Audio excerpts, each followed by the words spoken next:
Hi, this is Greg from Greg's Bass Shed. In this lesson, I'm going to look at 3 classic blues bass lines. And more importantly, we're going to look at how the blues sequence works and how we can adapt that for different blues songs. You can then use this lesson to help you write your own blues bass lines and blues songs. As a bass player, it's important to understand quickly how a song's constructed and what its form is, i.e. where the verses and choruses are and what the chord progression is. And it's only by analysing different songs and by practicing them that you'll be able to do this quickly. Remember, as always, that you can download the PDF of this lesson by clicking in the description below. I've written out the bass lines this week with tab as well, so that will be really useful for you to have alongside the lesson. I've also put some other useful links in the description below, so have a read through that. I've got links to the website, Instagram, Facebook, etc, etc. You can also help me out by liking and sharing this video. If you enjoyed it, then please leave a comment below, let me know how you got on, and if you've got any questions, leave those as well and I'll answer those. First of all, I'd like to quickly refresh what the 12-bar blues sequence is. If you know the Nashville Number System, then you can learn the whole sequence with numbers for the chords, and then you can change that for whatever key you're in. The Nashville Number System is where you name the chord with a number for whatever degree of the scale it is built on. In the key of A, for example, the common chords we use are chord 1, chord 4 and chord 5. So chord 1 is A, and if we go up the scale, the major scale, 1, 2, 3, 4, 5. So 1, 2, 3, 4, that's a D, 5 is an E. So for the Nashville Number System, you just name each chord as you go up the scale. So 1 is A, 2 is B, 3 is C sharp, 4 is D, 5 is E, 6 is F sharp, 7 is G sharp, and back again, so back to chord 1. So for the 12-bar blues sequence with the Nashville system, we've got chord 1 for 4 measures, chord 4 for 2 measures, chord 1 for 2 measures, chord 5 for 1 measure, chord 4 for 1 measure, chord 1 for 1 measure, and chord 5 for 1 measure. So you can adapt this system and have it in any key. So if, say, example, if you're in G, then your primary chords would be G, which is 1, chord 4, C, chord 5, D. So you get to know where this is in terms of patterns on the bass. So chord 4 is always below on the next string, chord 5 is up here. So 1, 4, 5, 1, 4, 5, and they're the common chords. So a basic 12-bar blues just uses these 3 chords, chords 1, chord 4 and chord 5. Now in lots of blues songs they'll have extra chords, substitution chords these are called, or they'll change the sequence slightly. So the 3 examples I'm going to use in this video all change the 12-bar blues sequence slightly, so I'll explain each one and I'll explain what those changes are. And this just makes it more interesting so you can take these techniques and use them in your own song. First of all, we're going to look at Black Magic Woman by Santana. Now this was originally written and recorded by Peter Green from Fleetwood Mac. But I think a lot more of you will know the Santana version, so I'll do that. Now I'm going to play through for you a chorus of the main song.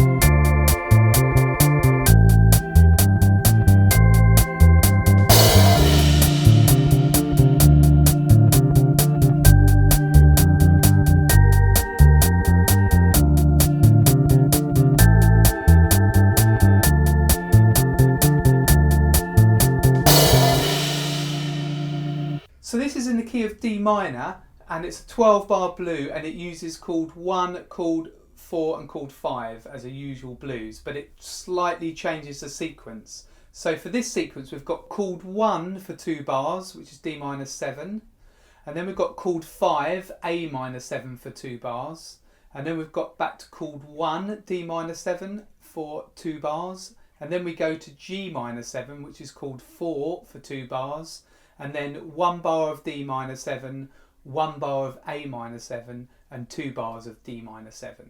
So we've got the same chords as a normal 12-bar blues but in slightly different order. Just so you know, the intro is slightly different than the main riff, but it's just based on a root, an octave and a fifth. And you change that pattern so it starts on a D and we use the G. And for the main riff, it's easier, I think, if you play an open E and an open A. So,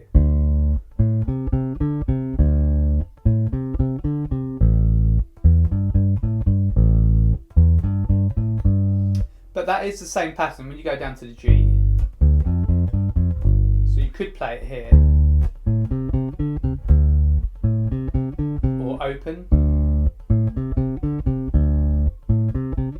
Whatever you prefer and whatever you find easiest. So for the main song, you just use this riff and repeat it for the different chords. So have a look at the PDF and have a play through that. Now after the main bit, there's a lot more craziness going on in the song. Absolutely fantastic, a big sort of jam happening there. If you want help with the whole song, if you'd like me to do that in a separate video, then leave a comment below and I'll look at that and do a lesson on it. We're now going to look at Born Under a Bad Sign. We're going to look at the Albert King version. Make sure you go away and have a good listen to these songs, the ones that I teach in this video, and get a feel for the chord sequence and how it differs from a normal 12-bar blues.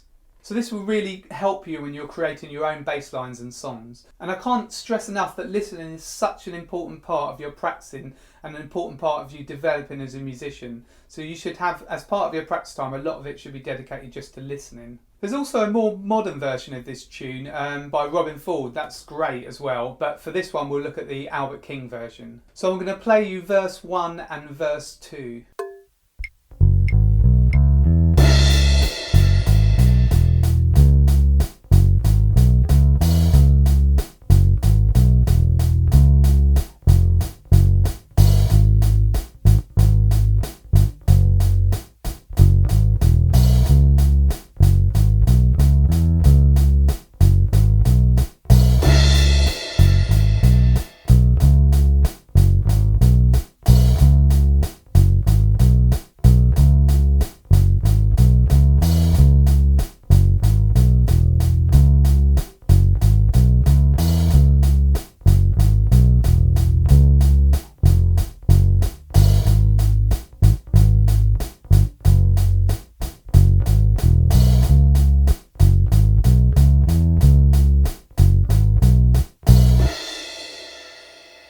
This song follows a 12-bar blues, but not the usual one again. So the difference here is it doesn't go to chord 4. So it just stays on chord 1 all the way to the change to chord 5. And then for this first verse, it's a shortened version of the 12-bar blues as well. And the main verse really varies between the two rhythmic patterns.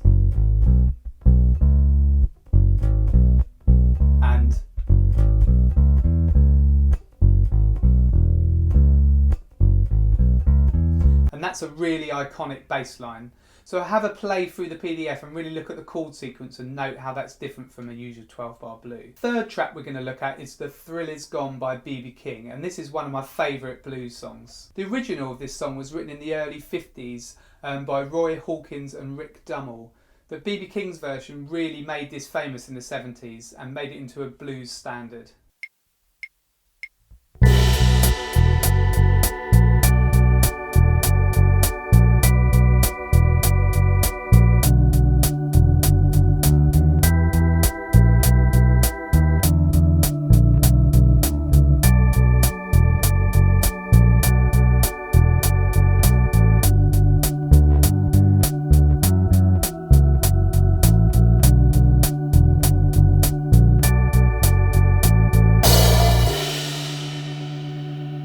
This is in B minor, so the primary chords for this are chord 1 a B minor 7, chord 4 E minor 7 and chord 5 F sharp 7. Again, this is a 12-bar blues sequence, but it's slightly different.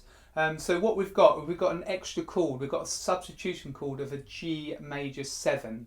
So instead of bars 9 and 10 being F sharp 7 to E minor 7, we've got G7 to F sharp 7. This gives a really interesting and unique sound to the sequence. We've got 4 bars of B minor 7, 2 bars of E minor 7, 2 bars of B minor 7, a bar of G7, a bar of F sharp 7, and 2 bars of B minor 7. The bass line is constructed with this riff,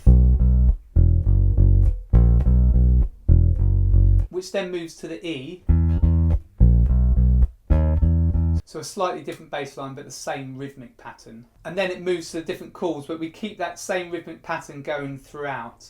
It's a really nice, simple but effective bass line. Well, hopefully I've shown you how the basic 12-bar blues sequence can change with different songs and what techniques people use to slightly change the sequence. So to recap, we can change the basic sequence by leaving out chord changes, putting substitution chord changes in, and by swapping the chords around. So we still keep the same amount of bars, the 12 bars, and the framework stays the same. We just change chords within it. So I suggest going away now and playing through these songs. You can get my PDF, remember, by clicking the link in the description below.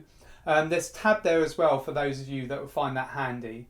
And then really learn these songs, and you can adapt these techniques to use in your own bass lines. You can use them at jam nights, you can use them when you're making your own songs or just playing with your mates. If you'd like me to do a full lesson on any of these 3 songs, then leave a comment below and I'll do that. And remember, if you need any help, no matter how trivial it is, just ask me there, or you can email me directly and I'll get back to you and give you as much help as I can. Remember to subscribe to this channel if you haven't already, and you can help me out by liking and sharing this video. See you on Friday for the next lesson. This is Greg from Greg's Bass Shed.